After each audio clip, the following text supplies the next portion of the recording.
Leandro Paredes আর Pablo Gvir অনাকাঙ্ক্ষিত হাতাহাতি এবং মাঠের মাঝেই এক চরম বিশৃঙ্খলা। ঠিক এভাবেই বিষাদ আর বিতর্কের মধ্যে দিয়ে পর্দা নামল ২০২৬ বিশ্বকাপের। আপাতদৃষ্টিতে মনে হতে পারে আধুনিক ফুটবল হয়তো প্রযুক্তিতে অনেক দূর এগিয়েছে, কিন্তু বড় টুর্নামেন্টের আসল চরিত্র কি আসলেই এমন হওয়ার কথা ছিল? শিরোপার ঝলমলে আলোয় হয়তো অনেক কলঙ্কই সাময়িকভাবে ঢাকা পড়ে যায়, তবে এবারের আসরে ফিফার নীতিহীনতা ছাড়িয়ে গেছে অতীতের সমস্ত রেকর্ড।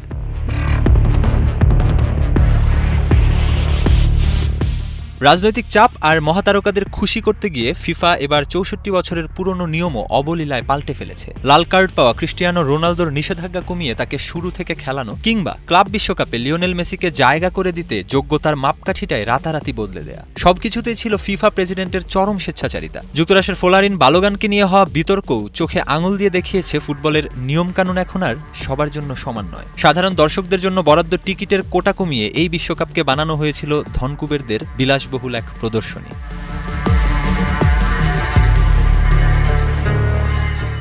এত সব অভিযোগের পরও কোনো সমালোচনা সহ্য করতে পারেনি ফিফা। ইতালির স্বনামধন্য পত্রিকা লা গাজেত্তা দেল্লো স্পোর্ট যখন এই আসরকে সরাসরি মহাবিপর্যয় বলে আখ্যা দিল, ঠিক তখনই নেমে এলো ফিফার অদৃশ্য খড়গ। ফাইনাল ম্যাচে পত্রিকাটির সাংবাদিকদের জন্য বরাদ্দ করা টিকিট ৫টা থেকে কমিয়ে ২-এ নামিয়ে আনা হয়। এটা ইতিহাসের সেরা বিশ্বকাপ।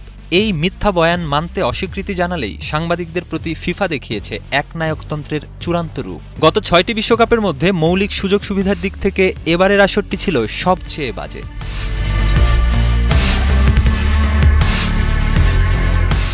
মাঠের ফুটবলের দিকে তাকালে বলতেই হয় কিছু দুর্দান্ত ম্যাচ আমরা দেখেছি। ব্রাজিল, জাপান, মরক্কো, নেদারল্যান্ডস কিংবা ইংল্যান্ড মেক্সিকোর ম্যাচগুলো দর্শকদের মুগ্ধ করেছে। তবে এই রোমাঞ্চ পুরোটাই সীমাবদ্ধ ছিল শেষ ৩২ আর শেষ ১৬র গণ্ডিতে। কোয়ার্টার ফাইনালগুলো ছিল একেবারেই সাদামাটা, অনেকটা প্রাণহীন। সেমিফাইনালে ইংল্যান্ডের বিপক্ষে আর্জেন্টিনার শ্বাসরুদ্ধকর জয়টি ছাড়া আর কোনো উল্লেখযোগ্য চমক ছিল না। ফরাসিদের অনায়াসে হারিয়ে ফাইনালে ওঠা স্পেনের আধিপত্যও ছিল একেবারেই একপেশে।